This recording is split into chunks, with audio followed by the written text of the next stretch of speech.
So I'm Dan Smith, a retired Olympic swimmer that was able to go to the Rio Olympic Games, and I'm going to share a little bit about what life's like after swimming. So a question I always get asked is, do you lose your swimming ability when you've had time out of the sport?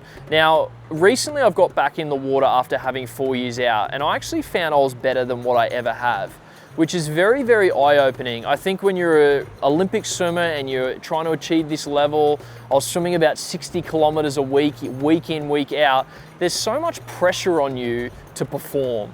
And I think you don't really realize that you never actually get time to digest the information and learn the knowledge and reflect on your career on where you could improve. And now looking back, when I jump in the water now, I've got a fresh brain. I've had time to reflect, and I really believe my stroke is better than ever. And I've been able to actually sit down and dissect my stroke and actually think about the areas where I can improve, which allows me now to approach swimming completely different. I always approached it as, I need to do more, how do I get better, what do I need to do? But now I really invest that time into my technical development, and I can do laps whenever I need to. So the pressure of elite sport is really, really hard to explain, but the easiest way that I've reflected on it is I had one day of my whole life to get the race to come together. And unfortunately, I didn't do that the best I could. You could call it a bad day in the office for the workers out there, but I didn't have the best day at the Olympics. Now, reflecting back, there was so much pressure, so much investment that went into the Olympics, and it was really, really hard to work through that and realize that you could have done better, and I may never get another chance at being able to do that swim again. And so for me, the Olympics was very, very eye-opening to my life.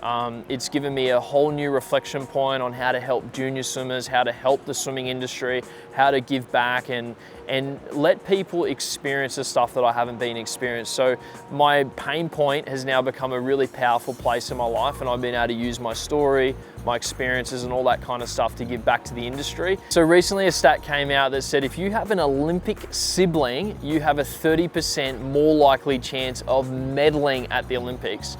And that's because they're able to leverage that experience, they're able to see their sibling go through it and then leverage that experience for themselves and make them better. So that's really what I'm really big on now, is giving my experience out there, giving my technical knowledge out there, and really helping swimmers of all levels take their swimming to that next level.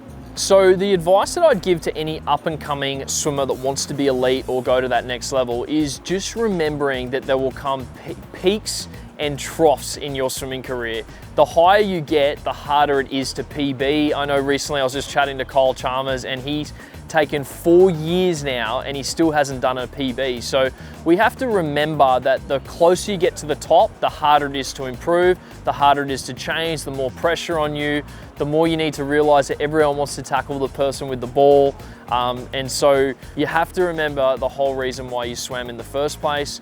For me, that's always changing and shifting. Sometimes you're in that improving phase and everything's going really well and it's exciting and everybody likes you and all that kind of stuff. And then you go through those harder times, it's actually really hard to improve, and you're really trying to fine tune parts of your stroke to get that improvement. And sometimes it works, sometimes it doesn't. Sport is all about the highs and lows, and you have to always come back to why you're actually doing it. Remember that little kid one day that had that dream, or you love being in the water. Try and always get back to that place so you can take that pressure off yourself a little bit more.